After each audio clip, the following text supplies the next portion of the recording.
So today we are going to start the fourth part of the chapter, that is the capacitor and its capacitance. This chapter is again a very important chapter from the practical aspect also. Means in this chapter we will deal with the what is a capacitor, what's what its capacitance, how to charge a capacitor, what are the various energy losses in the capacitor, and the most important topic, that is a parallel plate capacitor.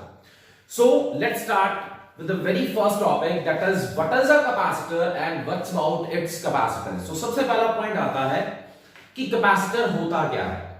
तो initially I just want to tell you कि capacitor is a storing device. Capacitor एक device है जिसका काम charge को store करना होता है, as well as it store and release the charge very instantly. मतलब चार्ज को स्टोर भी बहुत इंस्टेंटली करता है और चार्ज को रिलीज भी बहुत इंस्टेंटली करता है. यहां पर हर बच्चे के माइंड में क्वेश्चन आता है कि बैटरी का प्रोसेस भी तो सेम होता है, बैटरी का काम भी तो चार्ज को क्या करना होता है, स्टोर करना होता है और रिलीज करना होता है. Then what is the difference between a battery and a capacitor?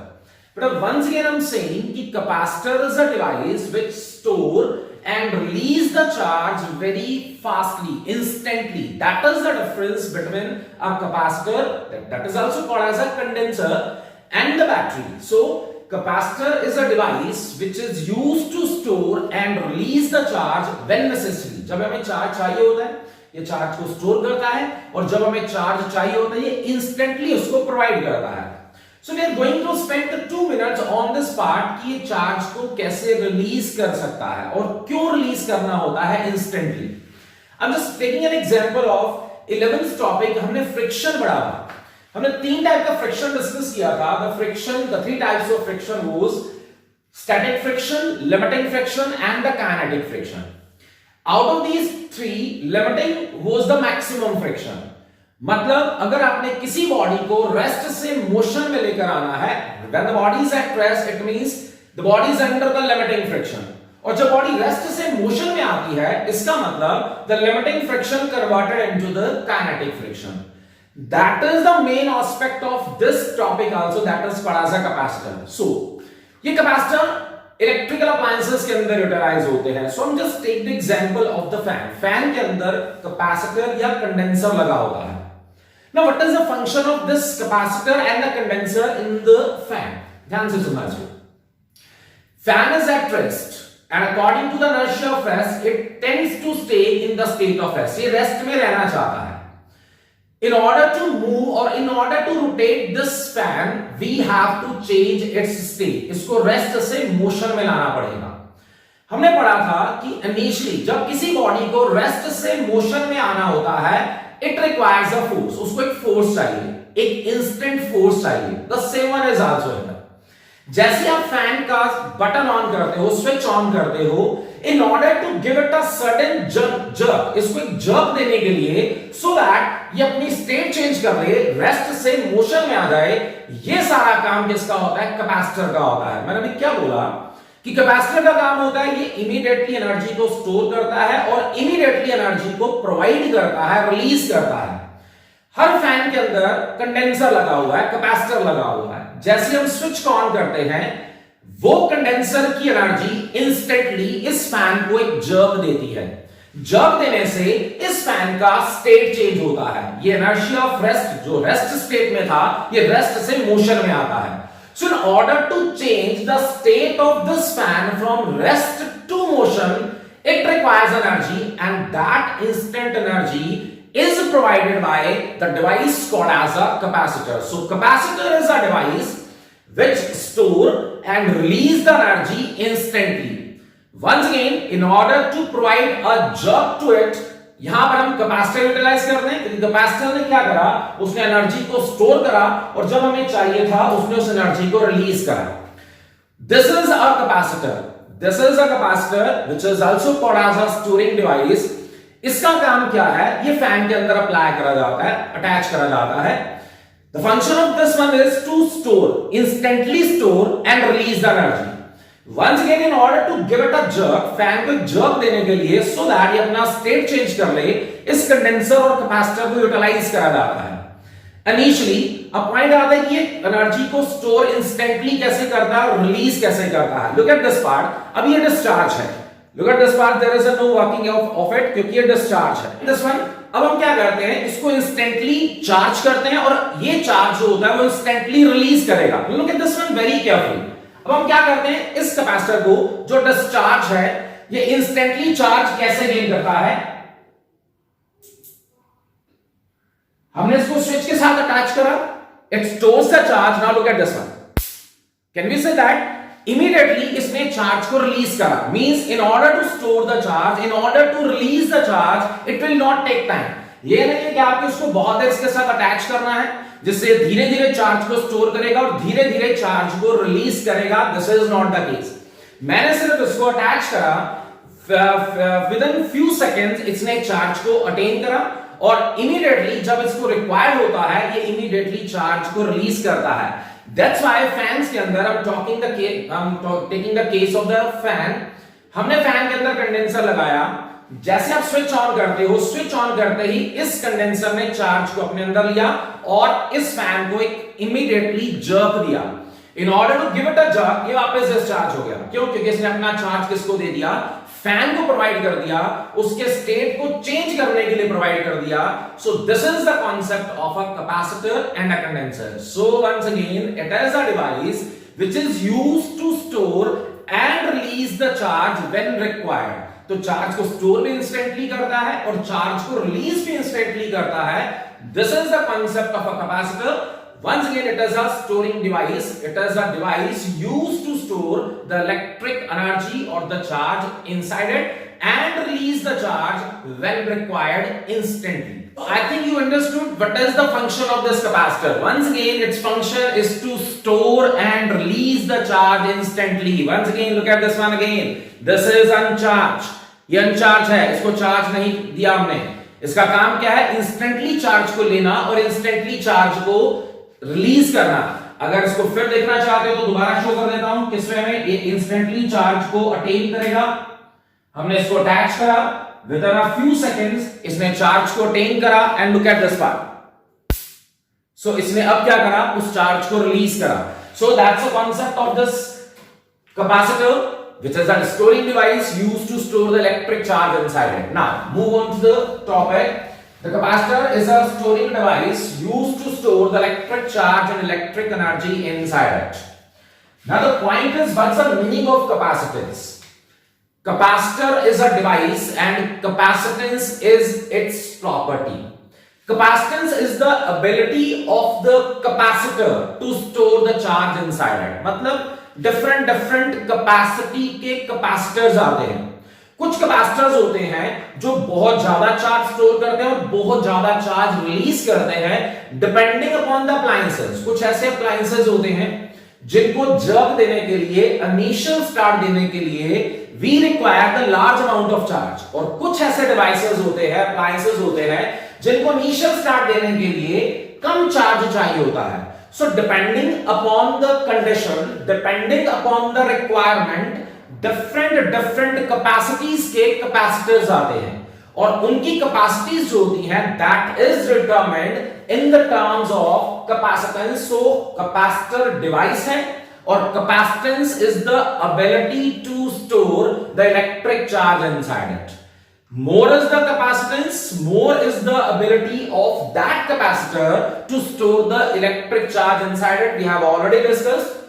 अलग-अलग capacitance के capacitors क्यों होते हैं? क्योंकि according to the requirement, according to the appliances, जो बड़े appliances हैं, in order to use that appliances, बहुत बड़े capacitor जिनका capacitance बहुत ज्यादा होता है utilize करे जाते हैं. So that's what the concept of capacitor and its capacitance. Now the concept is, as we know, Q directly proportional to V. Now what does that mean? अब इसके बाद सारे चैप्टर के अंदर इस कॉन्सेप्ट को रियलाइज करना है। Q directly proportional to V, that is charge is directly proportional to potential difference. अगर हम किसी बॉडी को चार्ज देते हैं तो उसका पोटेंशियल राइज हो जाता है, और अगर हम चार्ज बॉडी से लेते हैं तो उसका पोटेंशियल डाउन हो जाता है। एक सिंपल सा कांसेप्ट आता है, बकेट है, उसके अंदर आपने पानी डालना है, जैसे जैसे पानी डालते जाओगे उसका लेवल बढ़ता रहेगा। The same one is also here. अगर आप किसी बॉडी को चार्ज प्रोवाइड करते जाओगे तो बॉडी का पोटेंशियल बढ़ता जाएगा, और अगर हम उसमें से चार्ज को ले लेंगे, रिलीज करवा देंगे, तो उसका पोटेंशियल डिक्रीज होता जाएगा. So that's why Q directly proportional to V. When the charge is given to a body, its potential rises, and when the charge is taken from a body, उसका potential down जाता है. So Q directly proportional to V, and Q is equal to CV, where C is a constant called as the topic name called as the capacitance. So this is the formula for the whole chapter. अब हमें पूरे इस chapter के अंदर इस फॉर्मूले को utilise करना है. That is Q is equal to CV, where Q stands for the charge, V stands for the potential, and C here stands for a constant called as a capacitance. अगर हम C की value निकालेंगे, is that C is equal to Q by V. Another important formula for the further topics, that is C is equal to Q by V. About the unit of this capacitance, C here stands for the capacitance.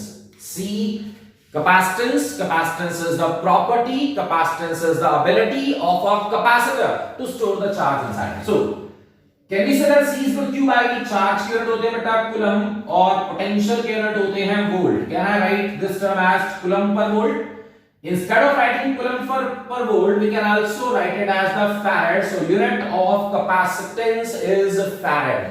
Once again बच्चों, capacitor device है और capacitance उसकी property है. So the unit of capacitance is farad, or you can write it as coulomb per volt. एक one mark question आता है इसके अंदर, डिफाइन 1 फैराड. आपने 1 फैराड डिफाइन करना है. 1 फैराड को डिफाइन कैसे करें? Is it 1 coulomb upon 1 volt लिख दें. So the capacitance is set to be 1 farad. We have to define 1 farad of capacitance. हमने 1 फैराड कैपेसिटेंस को डिफाइन करना है. हमने 1 कूलम लिख दिया, 1 वोल्ट लिख दिया. सो 1 farad is the capacitance.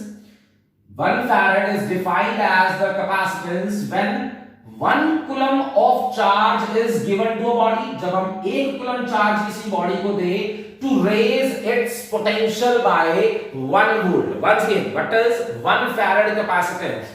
The capacitance is said to be 1 farad when 1 coulomb of charge, just like this one, when 1 coulomb of charge is given to a body to raise its potential by 1 volt, then this is called as 1 farad capacitance. The other unit of the capacitance is 1 microfarad, 1 millifarad, 1 picofarad. We will use these two units for the numerical because the farad is a very large unit of capacitance जो utilize नहीं हो सकता है, नहीं कर सकते हैं. We will discuss कि why we are not using farad, why we are using 1 microfarad means 10 raised to power minus 6 farad. 1 picofarad is 10 raised to power minus 12 farad. So most probably we will use this picofarad for the numericals because the farad is a very large unit of the capacitance. So that's for the first initial topic, that what is capacitor and what's its capacitance. एक बार दोबारा discuss करते हैं. Capacitor एक device है जिसका काम charge को store या एनर्जी को स्टोर और रिलीज करना टेम्परेरली. पहला इंपॉर्टेंट पॉइंट, इट स्टोर और रिलीज द चार्ज टेम्परेरली. ऐसा नहीं है कि चार्ज अपने अंदर ये अटेन करता है, रिटेन करता है, ऐसा नहीं होता है. इसका काम इंस्टेंटली चार्ज को गेन करना और जब रिक्वायर होगा तब उसको रिलीज करना. मैंने भी बताया कि there is a little bit difference between a battery and a capacitor condenser. Capacitor and condenser both are the same thing.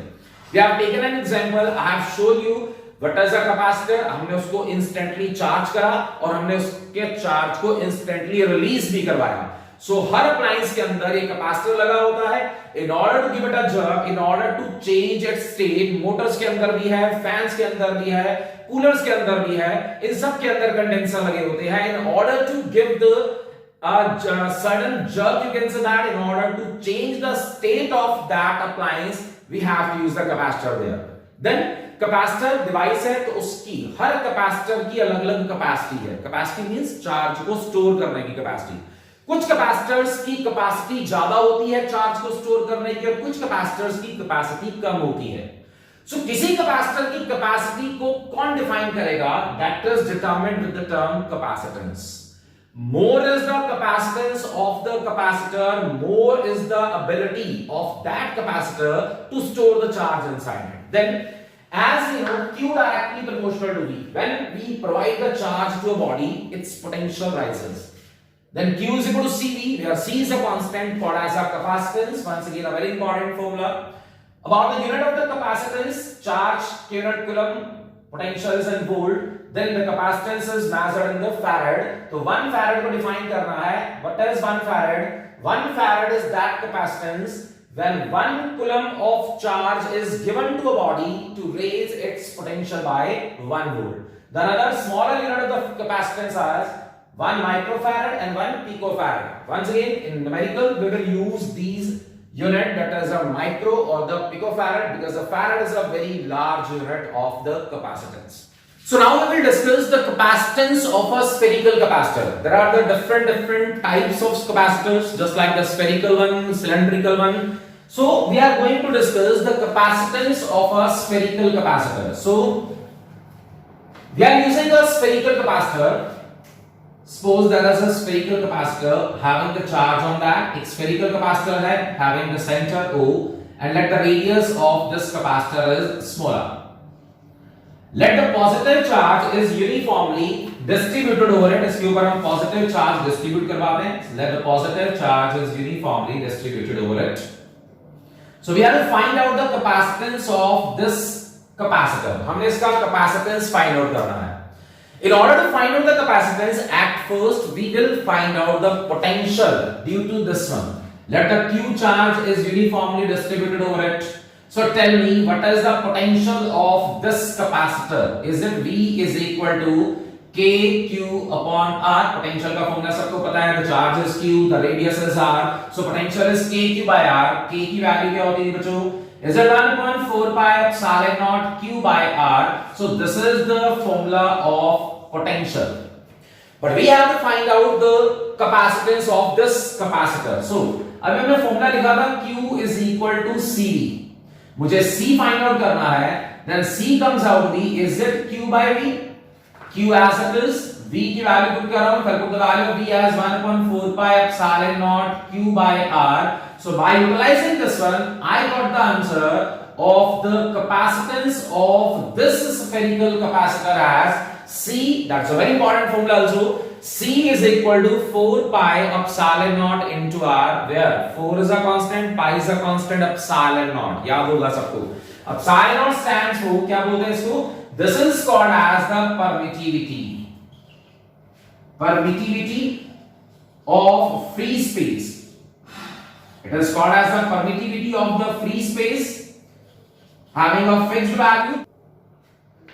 This epsilon naught is having a particular value, that is epsilon naught is 8.85 into 10 raised power minus 12.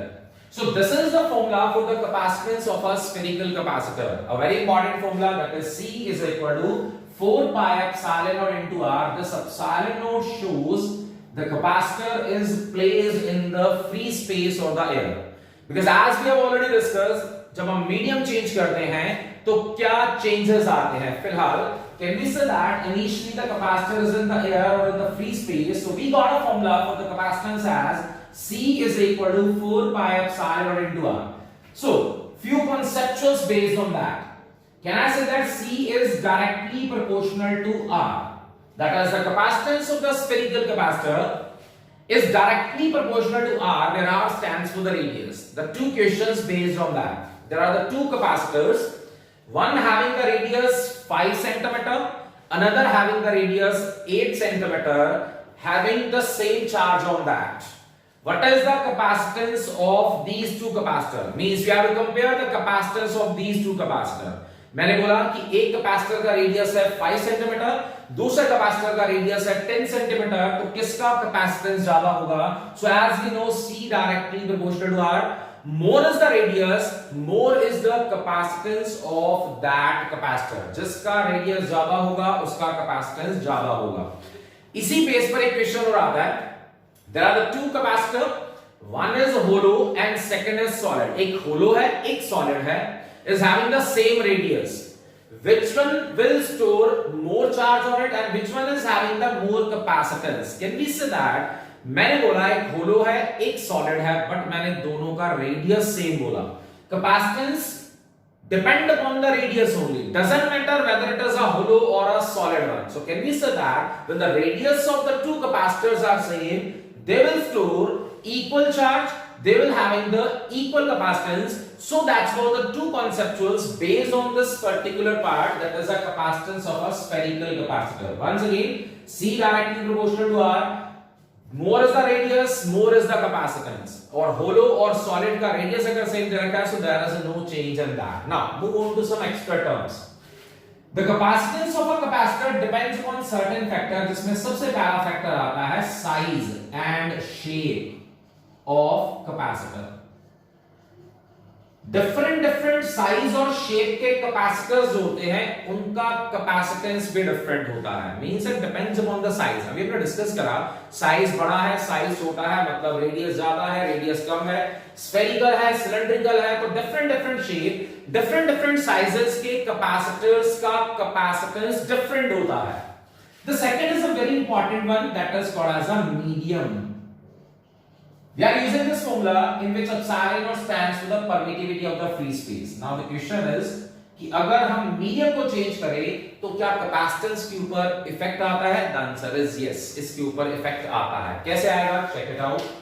Initially suppose the capacitor is in the air, तो मैं capacitance का formula लिखता हूं. Capacitance in air, that is C air is equal to 4 pi epsilon naught into R. Can we say that epsilon naught stands for permittivity of the free space or the air.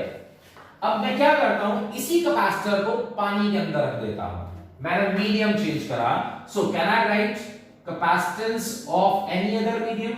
4 as it is, pi as it is, epsilon naught की जगह क्या use होगा? epsilon. सबको ध्यान है, epsilon stands for permittivity of any other medium. Epsilon naught stands for the permittivity of the air or a free space. If I divide these two, अगर इन दोनों को डिवाइड करें, is it C air upon, आप vacuum भी लिख सकते हैं, C air upon C medium. Check it out.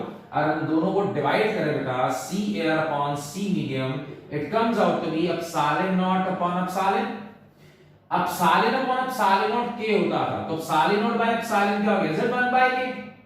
So what's the answer? Can we say that, check it out, can we say that C in the medium is equal to K times C in the air, where K stands for dielectric constant. याद होगा सबको, हमने उसको वहां पर C से represent करा था. तो you can take it as a C as well as a K. याद होगा बच्चों, K की वैल्यू एयर और वैक्यूम के अंदर होती थी 1, K की वैल्यू वाटर के अंदर होती थी 80. बेटा हमने वहां पर C से रिप्रेजेंट करा था, तो यहां पर कंफ्यूज ना होना. C का मतलब कैपेसिटेंस भी होता है. That's why we are using the dielectric constant as K. So vacuum के अंदर 1 था, K की वैल्यू 80 थी. For the mica its value 6, and the case of the metal में इसकी वैल्यू इनफाइनाइट होती थी. तो check out this formula, that's a very important for the conceptual point of view. क्या शो करा आपने कि capacitance in any other medium is K times the capacitance in air. इसका मतलब जैसे जैसे K की वैल्यू बढ़ेगी वैसे वैसे capacitance भी बढ़ता जाएगा. Now check out this one. Can we say that capacitance and potential both are inversely proportional? Now please listen very carefully. अगर K बढ़ेगा, डायरेक्ट्रिक कांस्टेंट बढ़ेगा, तो C भी बढ़ेगा. अगर C बढ़ेगा तो can we say that the potential goes on decreasing. ये तीनों फैक्टर बहुत इंपॉर्टेंट जो बार बार यूटिलाइज होंगे when we are changing the medium. आपको पता है K की वैल्यू मिनिमम होती है वैक्यूम के अंदर. अगर K की वैल्यू मिनिमम होगी then can I say that capacitance vacuum के अंदर मिनिमम होता है. जैसे जैसे K की वैल्यू बढ़ती जाती है कैपेसिटेंस बढ़ता जाता है. मतलब अगर हम वैक्यूम से वाटर में जाते हैं, वाटर में K कितना होता है? 80. सेम क्वेश्चन आता है. Suppose there is a capacitor having the capacitance C in the vacuum. What is the effect on the capacitance of this capacitor if the same capacitor is placed in the water? जैसे आप उसको water के अंदर डालोगे, क्या हमने show करा कि C in water, capacitance in the water is K times the C in air. K की वैल्यू कितनी है बेटा? 80. इसका मतलब पानी में डालते ही उसी कैपेसिटर का कैपेसिटेंस 80 टाइम्स इंक्रीज हो जाएगा. मतलब मीडियम चेंज करने से वैक्यूम के अलावा किसी भी मीडियम के अंदर आप प्लेस करोगे तो कैपेसिटेंस बढ़ेगा। अगर कैपेसिटेंस बढ़ेगा, K बढ़ेगा तो कैपेसिटेंस बढ़ेगा। Capacitance and potential both are inversely proportional to potential reduce होगा। कैपेसिटेंस बढ़ते ही पोटेंशियल डिक्रीज होगा। We will discuss this aspect also. So that's about the concept of a capacitance of a spherical capacitor, and this is a very important formula for the numerical conceptual, that is capacitance in any other medium is K time the capacitance in air. Once again K की value different mediums में अलग अलग होती है। अगर K की value बढ़ेगी तो definitely capacitance will also increase. Capacitance बढ़ेगा तो पोटेंशियल रिड्यूस हो जाएगा। Now we will calculate the capacitance of the earth. Earth is also a spherical body, it is just like a spherical capacitor. Earth एक spherical body है, it is just like a spherical capacitor, और capacitor का capacitance होता है। So now we are going to calculate the capacitance of earth. Once again अर्थ का radius हमें पता है, Earth is considered as a spherical one. So now we are going to calculate the capacitance of the Earth, the potential of the Earth. Suppose again the Earth is a spherical body having the center O and the radius is now capital R. पिछले topic में मैंने radius small r लिखा था. That is a radius of a spherical capacitor. Now in this case हम consider the Earth as a capacitor. मैं पूरी Earth को एक capacitor consider कर रहा हूँ। अर्थ का सेंटर वो है, रेडियस r है, and let the charge is uniformly distributed over it. जिसके ऊपर चार्ज डिस्ट्रीब्यूटेड है, let the charge q is uniformly distributed over it. So tell me the potential of this earth. I am writing more steps, but आप इसको direct भी लिख सकते थे। So v का formula is it k q upon capital R। पिछले topic में small q use करा था और स्मॉल r यूज किया था। Now I'm using the capital Q and the capital R because I'm talking about the Earth. Can I write it as 1 upon 4 pi epsilon naught Q upon R? This is the potential of the Earth. Then according to the principle of capacitance, Q is equal to क्या होता है? C भी हमने पढ़ा। C निकालना है तो C क्या हो गया? Is it Q by V? By putting the value of V here, you will get the answer as 1 upon 4 pi epsilon naught Q by R. So the answer comes out to be 4 pi epsilon naught into r, जो पिछले topic में भी हमने find out करा था। उस case में सिर्फ स्मॉल r यूटिलाइज हो रहा था। That was the radius of that capacitor, spherical one. And in this case we are using the earth as a capacitor. और अर्थ का रेडियस कितना है? Capital R, capital R। Radius of अर्थ है बच्चों 6.4 into 10 raised to power 6 meter, or you can take it as 6400 kilometer. So this is the formula for the capacitance of the Earth. Now we are going to calculate the value of the capacitance of Earth. Earth का capacitance निकालते हैं बेटा। बेटा 1 upon 4 pi epsilon naught की value होती है 9 into 10 raised to power 9। Clear? तो 4 pi epsilon naught की value is it 1 upon 9 into 10 raised to power 9। Radius of Earth हमें पता है 6.4 into 10 raised to power 6 meter। So when you will calculate, its value nearly comes out to be 711 microfarad। तो इस value को आप अपने दिमाग में रख लो कि this is the value of capacitance of Earth। अर्थ के कैपेसिटेंस की वैल्यू कितनी है? 711 माइक्रोफैराड। अब सोचो ध्यान से, अर्थ इतनी बड़ी, उसका रेडियस इतना ज्यादा, फिर भी उसका कैपेसिटेंस माइक्रोफैराड के अंदर है। We are talking about कि why we are not using the unit as a farad। मैंने भी आपको बताया कि farad is a very large unit। अर्थ इतनी बड़ी है, अर्थ का इतना ज्यादा रेडियस है, still its capacitance कितना है बेटा? 711 माइक्रोफैराड। इसको और एक्सप्लेन करता हूं, ध्यान से सुनना।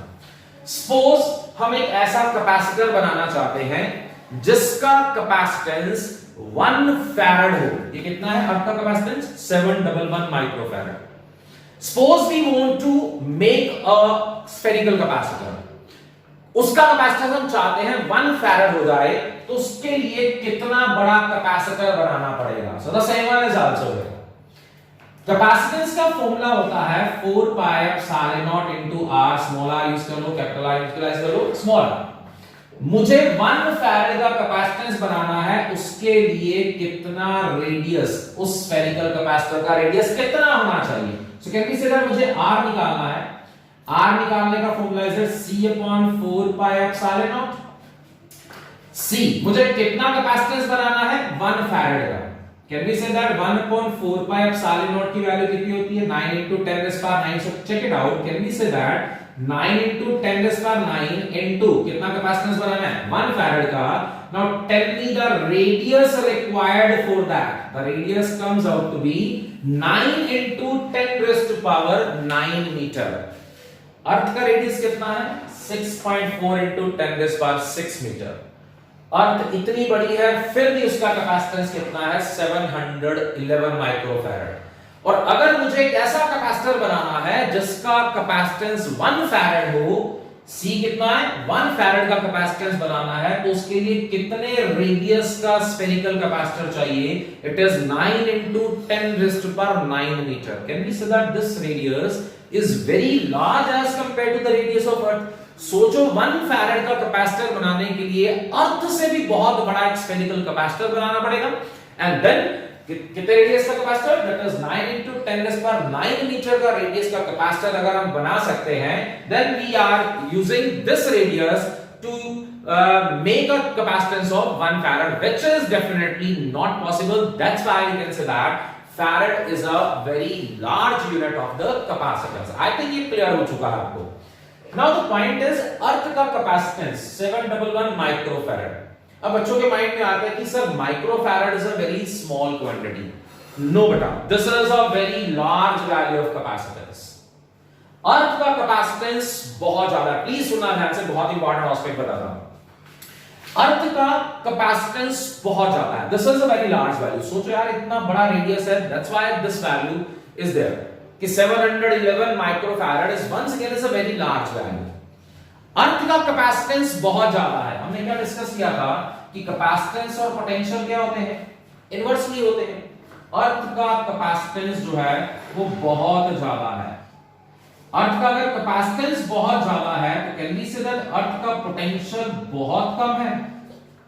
अर्थ का पोटेंशियल बहुत कम है। Please listen very carefully. Earth का कैपेसिटेंस बहुत ज्यादा है, अर्थ का पोटेंशियल बहुत कम है। अर्थिंग सुना हुआ सबने? जितना भी एक्सेस चार्ज होता है अर्थ के अंदर डाल देते हैं। और आप सबको पता है the charge always flow from high potential to the low potential. Earth का पोटेंशियल क्या है? बहुत लो है। इसलिए हम कितना भी चार्ज अर्थ को देना चाहें हम उसको दे सकते हैं, because the charge always move from high potential to the low potential. Earth का पोटेंशियल इतना कम है कि any amount of charge can be provided to the earth. सोचो अगर अर्थ का पोटेंशियल बहुत ज्यादा होता तो अर्थ से इलेक्ट्रॉन्स आते, अर्थ से चार्ज आता, ना कि अर्थ को चार्ज दिया जा सकता। That is the point. Potential zero नहीं है, but it's a very less value, so these two factors are responsible for the earthing also. अर्थ का कैपेसिटेंस बहुत ज्यादा है, इसलिए अर्थ का पोटेंशियल बहुत कम है। अर्थ का पोटेंशियल बहुत कम होने से हम आराम से चार्ज को हाई पोटेंशियल से लो पोटेंशियल में ट्रांसफर कर सकते हैं। दैट्स व्हाई अर्थिंग प्रोसेस होता है। So in order to move the charge from high potential to the low potential, potential difference is required. So अर्थ का पोटेंशियल बहुत कम है, that's why we are able to provide the charge to it. So that's what the concept of the capacitance of Earth. अर्थ एक spherical body है, अर्थ का radius हमें पता है, and this is the formula of the capacitance. You can use the direct formula also. There is no need to use these steps. By putting all these values, I got the answer of the capacitance of the Earth as it is nearly 711 microfarad. Micro में है, so don't consider it as a small value. ये बहुत बड़ी value है। तो अर्थ का capacitance बहुत ज्यादा है। हमने डिस्कस किया कि अर्थ का कैपेसिटेंस इतना है। अगर हम एक ऐसा कैपेसिटर बनाना चाहें जिसका कैपेसिटेंस 1 फैराड हो, उसके लिए हमने डिस्कस करा कितना रेडियस चाहिए? It is 9 into 10 raised to power 9 metre, which is not possible to construct. Am I clear? And based on this one हमने डिस्कस किया कि अर्थ का कैपेसिटेंस बहुत ज्यादा है। अगर अर्थ का कैपेसिटेंस बहुत ज्यादा है तो कैपेसिटेंस ज्यादा होने से पोटेंशियल बहुत कम हो गया। अर्थ का पोटेंशियल बहुत कम है, that's why any amount of charge can be provided to the earth, and this is the concept.